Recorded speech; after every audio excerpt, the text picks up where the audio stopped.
Graça e paz. Toda vez que a gente vem aqui pra gente é um evento no coração, né?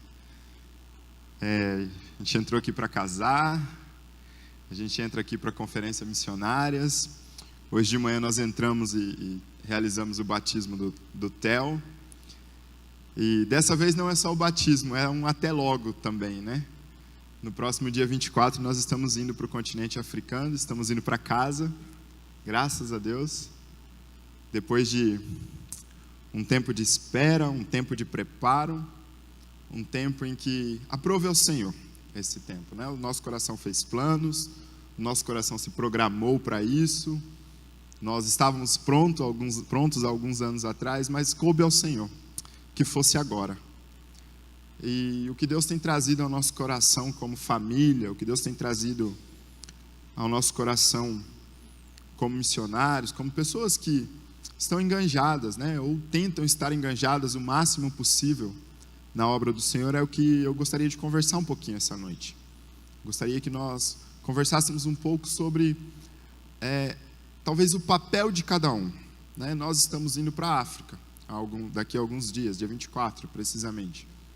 Mas se Deus não te chamou para ir para a África, eu não quero que você vá para a África comigo. Você vai dar trabalho lá, vai incomodar, vai querer vir embora. Não que nós não vamos querer também, mas nós temos plena convicção daquilo que Deus nos chamou, para aquilo que Deus, época de Copa, para aquilo que Deus nos convocou, para aquilo que Deus separou o nosso coração, para aquilo que Deus separou a nossa vida, para aquilo que Deus separou para que nós exercêssemos. E é sobre essa necessidade, essa urgência da pregação do Evangelho onde nós estamos, onde Deus nos colocou, onde Ele te colocou, para onde Ele te chamou, para a sua África. Onde é a sua África? Onde é a África que Deus te convocou? Para que Ele te chamou? É sobre essa necessidade, sobre essa urgência da pregação e da proclamação do Evangelho que eu gostaria de conversar um pouquinho essa noite. Queria te convidar a abrir sua Bíblia em Filipenses capítulo 1. Filipenses capítulo 1, nós vamos ler dos versos 12 a 14. Filipenses capítulo 1, de 12 a 14. Enquanto você abre sua Bíblia, ali no fundo, no final do culto e depois da assembleia, para aqueles que são membros, nós vamos estar com o nosso cartão de oração ali. Então, se você deseja ter a gente dentro da sua Bíblia, dentro do seu livro, em algum lugar assim, a gente vai estar ali no fundo. E ele tem todas as informações de onde nós vamos estar, o povo com o qual nós vamos trabalhar e os nossos contatos. Além de uma fotinha, mas a foto mais legal é a outra, viu, gente? Não é a nossa, não. Mas vamos lá, Filipenses capítulo 1, versos 12 a 14. Filipenses 1 diz assim: Quero ainda, irmãos, certificar-vos de que as coisas que me aconteceram têm antes contribuído para o progresso do Evangelho, de maneira que as minhas cadeias em Cristo se tornaram conhecidas de toda a guarda pretoriana e de todos os demais. E a maioria dos irmãos, estimulados no Senhor por minhas algemas, ousam falar com mais desassombro a palavra de Deus. Vamos orar mais uma vez. Pai, obrigado por essa tão rica oportunidade da explanação da sua palavra. Obrigado porque nós já sentimos a sua presença nesse lugar. Obrigado porque nós já sabemos que o Senhor é o Deus que não somente pode, mas é o Deus que age nas nossas vidas.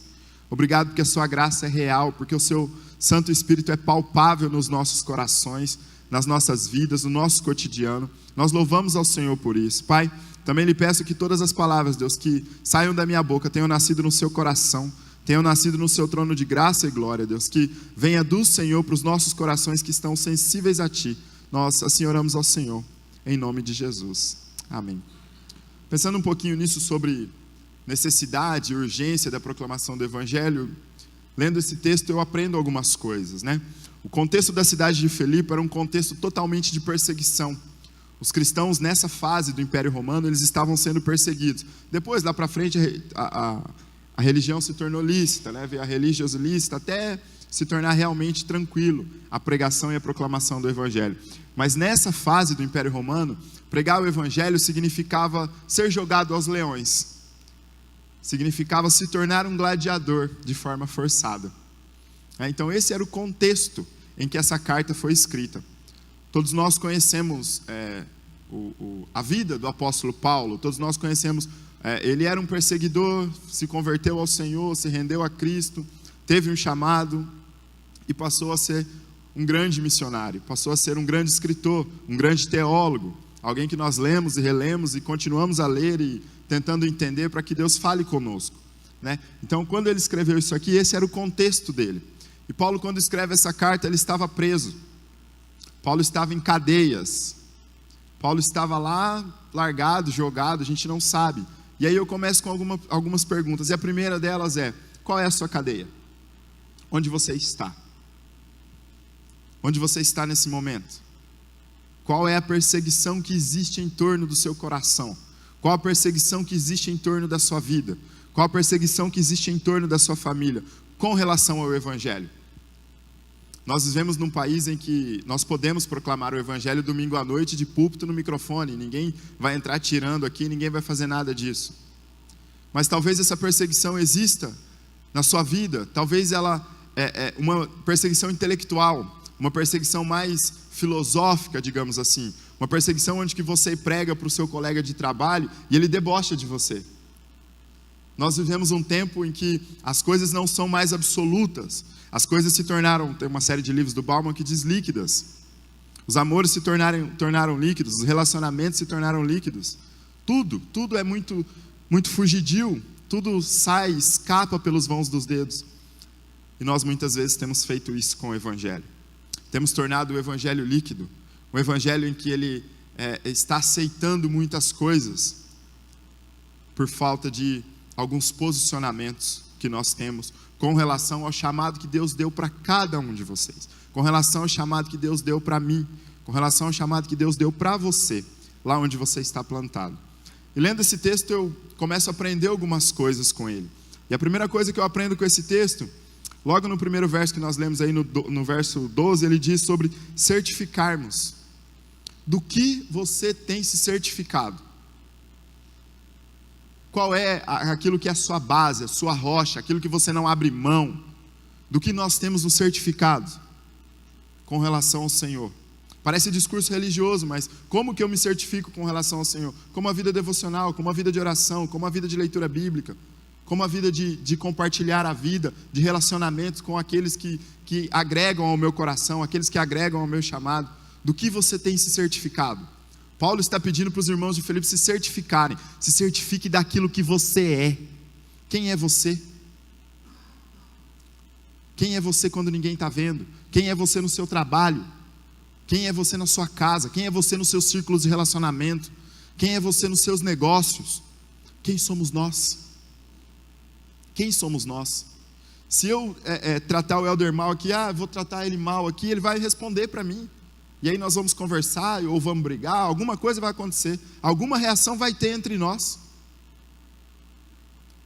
Mas nós vamos resolver de algum jeito aqui, ou para bom ou para ruim vai ser resolvido. Mas isso é humano, eu estou aqui 2 metros dele, cara a cara, e com Deus, que Deus não desce e coloca a mão, vem cá, vamos ajeitar aqui, vem. Deus não faz isso, e nós não estamos nos certificando com relação a Ele. O que falta para que nós nos certifiquemos com relação ao Senhor? Os cristãos de Filipe, os cristãos do Império Romano, se certificavam daquilo que Deus tinha para a sua vida, se certificavam daquilo que Deus tinha reservado para eles. Deus permitiu que alguns anos atrás eu passasse pelo Coliseu, e eu não sei se isso realmente é fato, ou se isso é uma coisa para turista, que eu fui lá, paguei, para entrar. Mas existe um cemitério ao lado do Coliseu. E nesse cemitério existem algumas lápides que estão escritas assim, o nome de algum gladiador. Fulano de tal morreu, mas creu no Deus vivo. Fulano de tal morreu, mas creu no Deus vivo. Fulano de tal morreu, mas creu no Deus vivo. Eram os gladiadores que eram mortos pelo nome de Jesus. Eles estavam certificados da sua fé. Eles sabiam quem eles eram, a ponto de perder a cabeça, a ponto de enfrentarem leões. Do que nós estamos certificando? De onde nós estamos certificados? Temos o selo do Inmetro lá de Jesus? Nós temos o carimbo? Nós estamos certificados daquilo que nós somos? Nós somos como a igreja de Filipe? Nós somos como a igreja de Corinto, as igrejas que passaram por esse processo de perseguição no Império Romano? E aí quando eu digo igreja, parece que é assim, né? O pastor Jean, o pastor Guto, o pastor Robson, o pastor... Eles que têm que se certificar, né? Responsabilidade é deles. Responsabilidade de vocês que estão aí cantando no coral, tocando no louvor, não. Porque a hora que sair daqui, o pastor Jean vai estar no círculo dele, o pastor Robson no círculo dele, cada um no seu círculo, cada um cumprindo aquilo que Deus chamou. Mas e você? E o seu círculo? Quem está certificando naquele lugar? Quem está lá batendo o carimbo? E nós só podemos dar aquilo que nós temos. Eu não posso ensinar ninguém a plantar uma flor dessa, porque eu não sei. Não sei nem se é de plástico, na verdade. Mas eu não posso, eu não sei, eu não consigo. Eu não aprendi isso. Isso não tá na minha vida. E com o reino de Deus é a mesma coisa. Para que nós possamos nos certificar, para que nós possamos sinalizar o reino de Deus. Gosto muito dessa expressão. Sinalizar o reino de Deus. O que é um sinalizador? É lá, você está assim, ó. Todo mundo vai te olhar. Você está sinalizando o reino de Deus. As pessoas vão olhar para você. E aí, o que você vai estar vivendo quando elas olharem para você? O que você vai estar exalando quando as pessoas olharem para você? De manhã eu queria tomar água, eu fiz uma brincadeira. Se você pega um copo d'água desse aqui e toma ele assim, e oferece para alguém, alguém vai querer esse copo d'água? Mas se eu pego um copo d'água e... é diferente. E com o reino de Deus é a mesma coisa. Nós estamos vivendo muitas vezes um reino de Deus em que nós pegamos e guardamos. Temos que tomar esse reino de Deus com brilho no olho, com brilho no coração, com a alma reluzente, refrescante, para que as pessoas possam ver a esperança que nós temos, a esperança de um amanhã melhor, a esperança de um agora melhor, a esperança de uma vida eterna, de um amor que transforma relacionamentos, de um amor que transforma casamentos, de um amor que traz esperança. Esse é o reino de Deus que precisa estar certificado nas nossas vidas e nos nossos corações. A segunda coisa que eu aprendo com esse texto é que nós precisamos ser resilientes, né? De tempos em tempos, uma palavra que a gente não conhece surge do dicionário e vira moda, né? E essa há pouco tempo era uma das palavras da vez aí, né? Resiliência, ser resiliente. O que é isso? A gente se reinventar diante daquilo que nós somos, nos reinventar diante das situações, sejam elas boas ou ruins, sejam elas aos nossos olhos tão boas ou tão ruins, mas nós precisamos aprender a nos reinventar. Paulo estava preso, e o que nós temos de material de Paulo, de quando ele estava preso, é muita coisa, é muito grande. Ele aproveitou o tempo para escrever. Filipenses 4:22 diz que há santos na casa de César. Ele pregava para a guarda pretoriana, e o texto diz: e todos os demais. Ou seja, ele aproveitava o contexto onde ele estava inserido, ele aproveitava a situação. Ele estava preso, estava numa cadeia, mas os guardas iam sendo trocados, e ali ele ia pregando para guarda por guarda, e todos os demais, que nós não sabemos quem são. Vamos nos reinventar diante do problema, vamos nos reinventar diante das situações que estão no nosso dia a dia. O professor, certa vez numa sala que eu estava, ele disse assim: aproveite essa crise, porque uma maior vem vindo. E eu, mais boca aberta que os outros, já falei: como assim? Para de ser pessimista, tá louco? Ele falou: não, você não entendeu nada. Eu falei: então desenha, porque eu não entendi mesmo. E ele me disse assim: a próxima crise, ela tem que ser tão grande, mas tão grande para me afetar, porque eu já aprendi tanto com as outras passadas, que as outras precisam ser muito maiores. Não é qualquer coisinha que vai me afetar.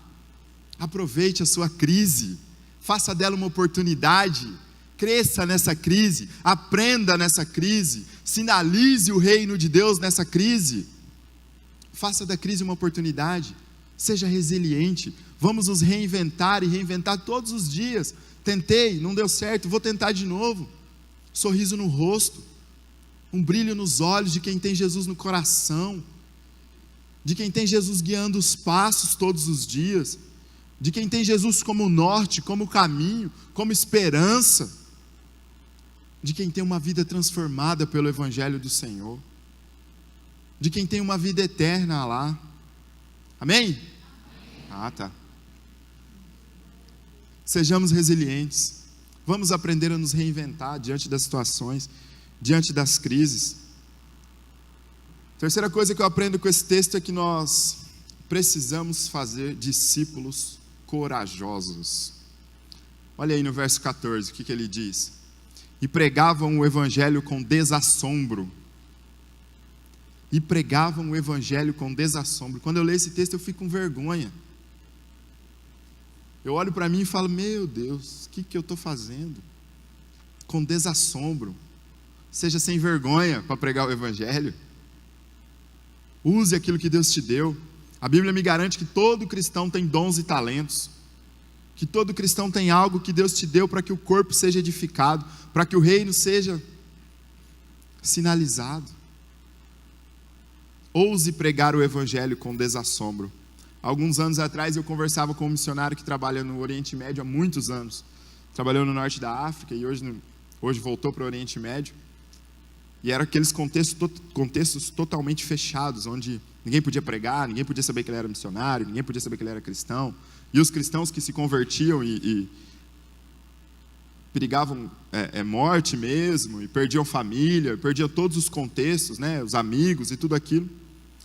E ele é um cara muito experiente, de campo há muitos anos. Eu acho que ele deve ter perto de 20 anos de campo. Só nesses países, nesse contexto. E a coisa mais legal é sentar para escutar ele contar a história, né? E ele vai na igreja e quer pregar. Eu falo, não, pregar o pastor prega domingo que vem, conta história, filho.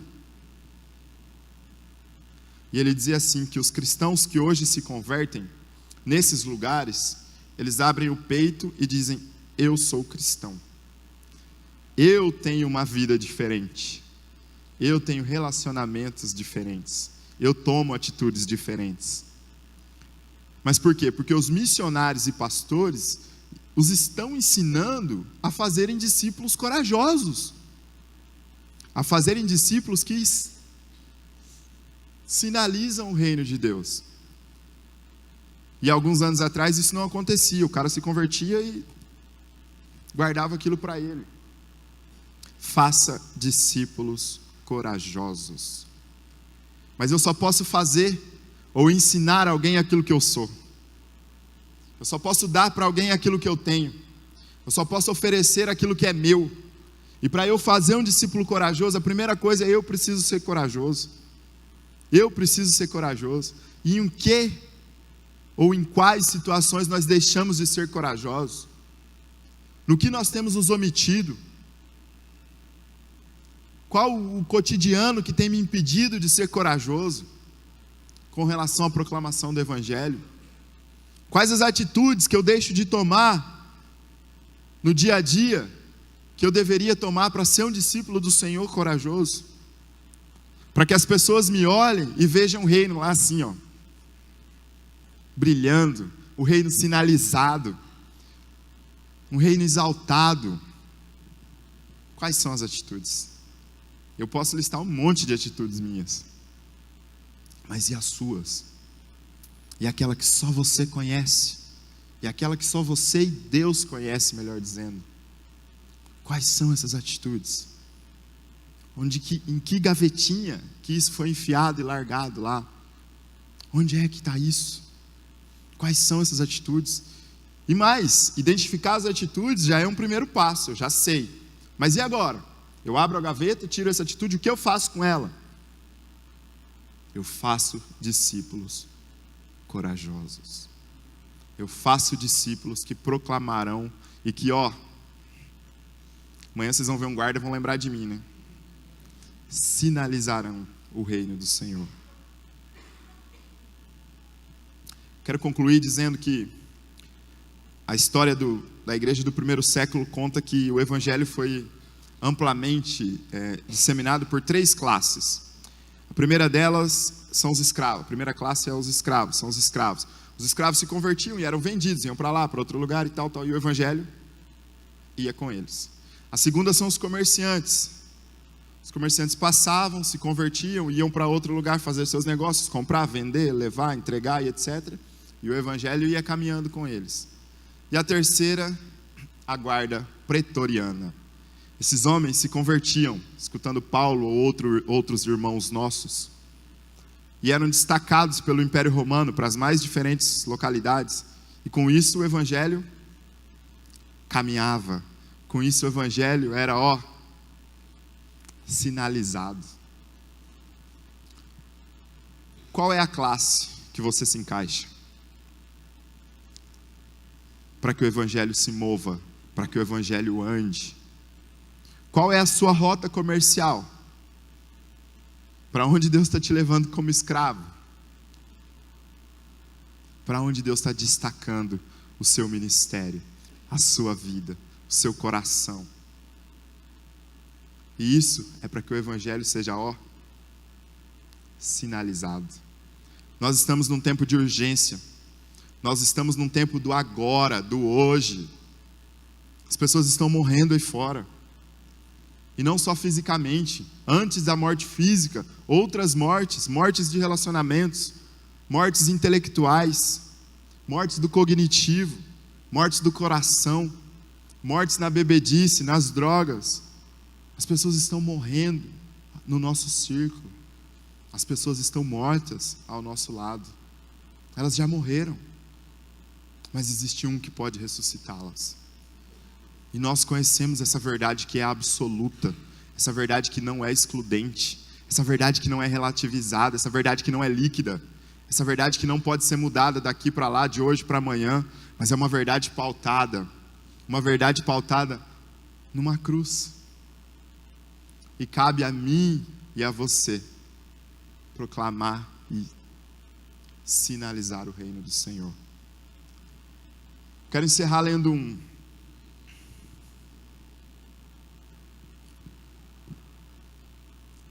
Tem um poema de Mário Quintana que diz sobre o tempo.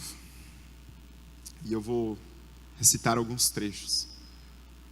O tempo é o dever que trouxemos para fazer em casa. Quando se vê, já é meio-dia. Quando se vê, já são 6 horas. Quando se vê, já é Natal. Quando se vê, já se passaram 50 anos. Quando se vê, é tarde demais. Quando se vê, já era.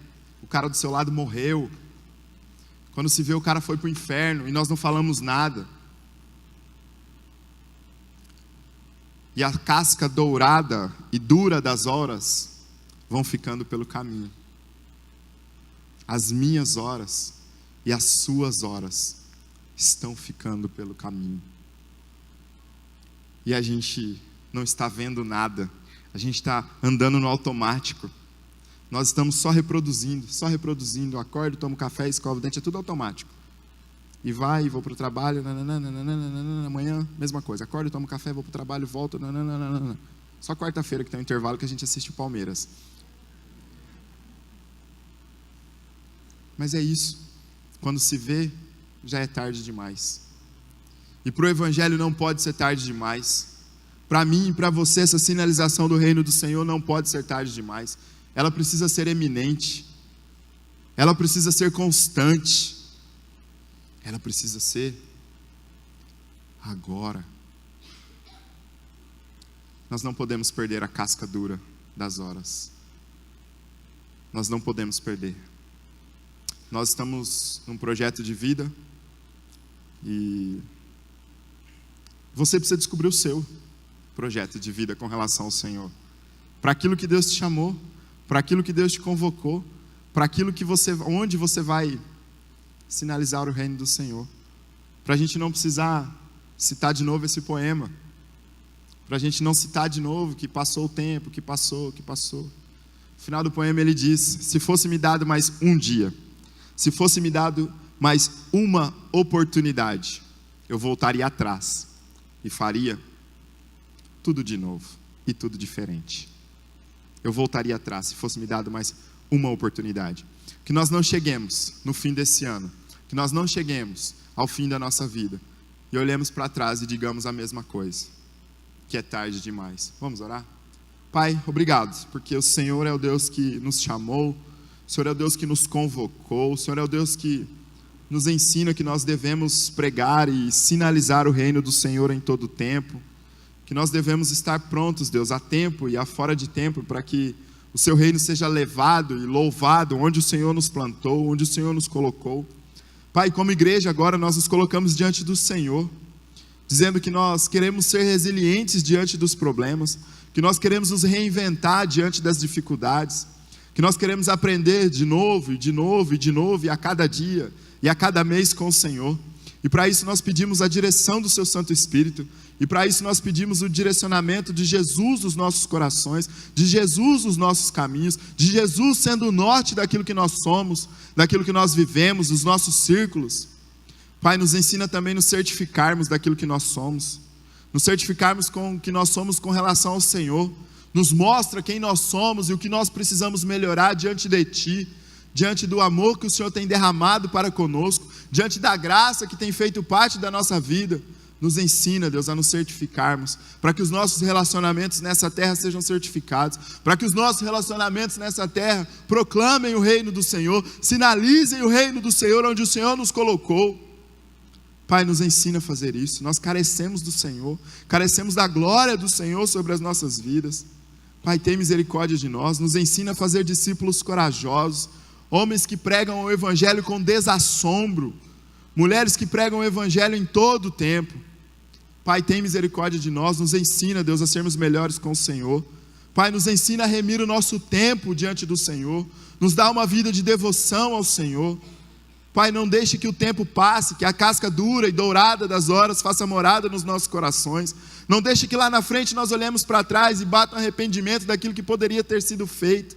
Pai, nos ensina a usar os nossos dons, os nossos talentos para aquilo que o Senhor nos chamou, para aquilo que o Senhor nos deu, para aquilo que o Senhor nos colocou, onde o Senhor nos colocou. Pai, no nosso oikos, no nosso círculo social, na nossa família. Pai, não deixe que as pessoas morram ao nosso lado sem conhecer ao Senhor. Não deixe que essas pessoas tenham não somente essa morte física, mas essa morte espiritual, essa morte do dia a dia, essa morte que a cada dia que passa ela é mais próxima de nós, mais próxima dos nossos relacionamentos. Pai, que nós sejamos um arauto do Senhor nesses lugares, que nós sejamos atalaias do Senhor. Pai, nós carecemos do Senhor, nós não sabemos como fazer metade dessas coisas, mas nós já demos o primeiro passo, que é reconhecer que precisamos, é entender que nós precisamos da graça do Senhor, que nós não somos capazes, e é por isso que nós estamos aqui, rogando a Ti, que o Senhor nos ensine, que o Senhor nos capacite, que o Senhor nos mostre, que o Senhor nos dê oportunidades para que exerçamos a nossa fé. Pai, nós recorremos ao Senhor, que a Sua palavra nos ensina que devemos voltar os nossos olhos para o monte, que é o socorro bem presente, e é isso que eu e meus irmãos fazemos agora, voltamos os nossos olhos para Ti, que é o socorro bem presente na tribulação. Pai, nós estamos olhando para o Senhor, pedindo ajuda, nós estamos olhando para o Senhor, pedindo que o Senhor nos oriente, pedindo que o Senhor nos capacite, que o Senhor nos guie.